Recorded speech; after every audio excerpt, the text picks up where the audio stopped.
रचना की उम्र 5 साल थी। घर में पैसों की कोई कमी नहीं थी। उसके पापा का बहुत बड़ा बिजनेस था। रचना के पापा जगदीश जी उसे बहुत प्यार करते थे।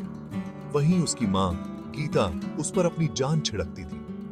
घर में कई नौकर थे जो दिन रात घर की साफ सफाई, खाना बनाना और भी सारे काम करते थे। एक दिन रचना अपने मम्मी पापा के साथ घूमने जा रही थी। कार की पिछली सीट पर बैठकर रचना बाहर के नजारे देख रही थी। बाहर बारिश हो रही थी। रचना ने देखा एक छोटा सा लड़का सड़क किनारे अपनी बहन को गोदी में बिठाकर खुद को और बहन को एक तिरपाल से ढकने की कोशिश कर रहा था, लेकिन तेज हवा के कारण दोनों ही भीग रहे थे। रचना, मम्मी देखो, वो दोनों बेचारे कैसे भीग रहे हैं। गीता जी, हाँ बेटा, वे गरीब लोग हैं, यही उनका ठिकाना है। रचना, लेकिन मम्मी ऐसा क्यों? हमारे पास तो इतना बड़ा घर है, कई कई कार हैं और इनके पास सर छिपाने के लिए कुछ भी नहीं। गीता जी, बेटी, ये सब इनकी किस्मत से मिला है और हमें जो भी मिला है हमारी किस्मत से मिला है। रचना, मम्मी ये किस्मत क्या होती है और ये सब कुछ बांटने में कंजूसी क्यों करती है? रचना की बात सुनकर गीता जी और जगदीश जी दोनों हंस पड़े। गीता जी, नहीं बेटा, ऐसा नहीं बोलते, सब कुछ ईश्वर हमें देते हैं, किसी को कम किसी को ज्यादा। कुछ ही देर में लाइट ग्रीन हो गई और कार अपनी स्पीड से आगे बढ़ने लगी, लेकिन रचना के मन में कई सवाल उठ रहे थे जिनका जवाब न मिलने से वह परेशान हो रही थी। रचना रास्ते भर बाहर के दृश्य देखती रही। उसने कई जगह इसी तरह के गरीब लोगों को देखा जो किसी तरह अपनी गुजर बसर कर रहे थे। तीनों एक बड़े से होटल में खाना खाने के लिए रुके। जगदीश जी, बोलो बेटी, तुम्हें क्या खाना है? जो चाहो वो मंगा लो, बाद में तुम्हारी पसंदीदा आइसक्रीम खाएंगे। रचना, पापा, मेरा कुछ खाने का मन नहीं है। आपने रास्ते में शायद देखा नहीं कितने लोग भूखे बैठे थे, वो भीग भी रहे थे और हम यहाँ बड़े से होटल में खाना खा रहे हैं। गीता जी, बेटी तुझे क्या हो गया? वो लोग गरीब हैं तो हम क्या कर सकते हैं?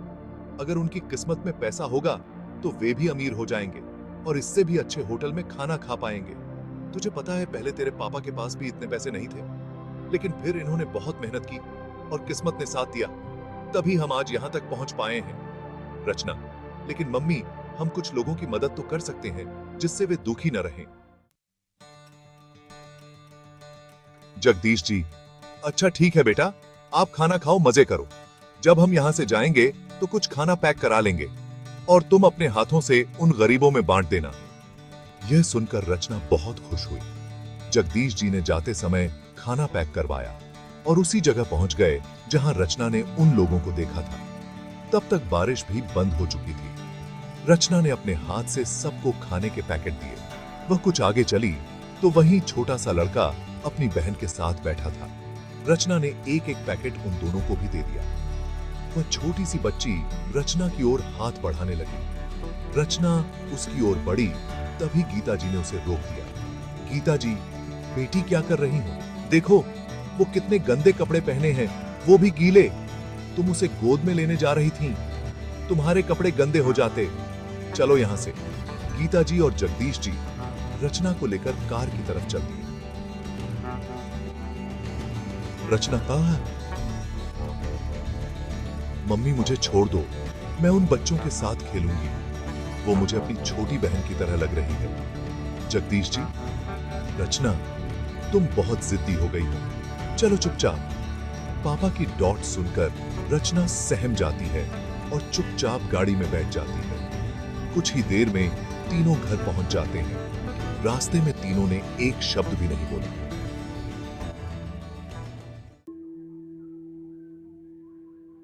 घर आकर रचना चुपचाप अपने कमरे में चली गई। रात को गीता जी रचना के कमरे में गई।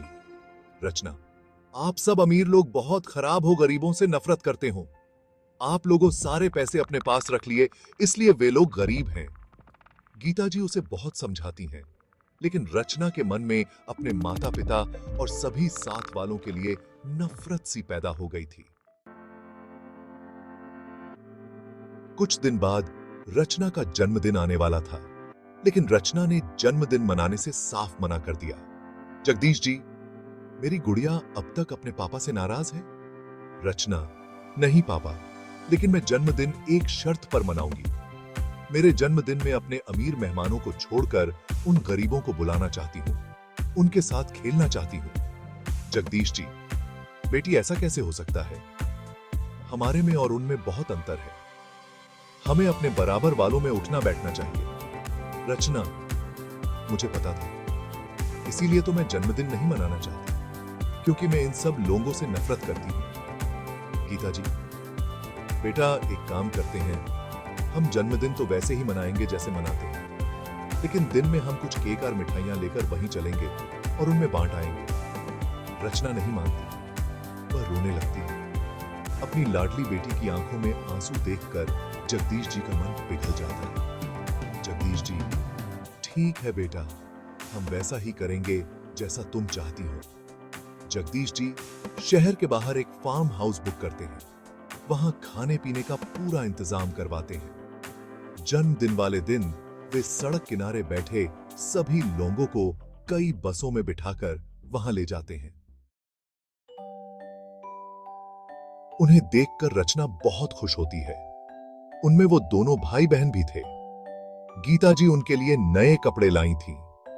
रचना की नौकरानी उन्हें ले जाती है, उन्हें नहलाकर नए कपड़े पहनाकर तैयार करती है। जब वे दोनों बाहर आते हैं तो सभी उन्हें देखकर चौंक जाते हैं। रचना जोर जोर से उछलने लगती है। वे दोनों भाई बहन भी रचना के साथ खेलने लगते हैं। कुछ देर बाद रचना सबके साथ मिलकर केक काटती है, फिर सब खाना खाते हैं।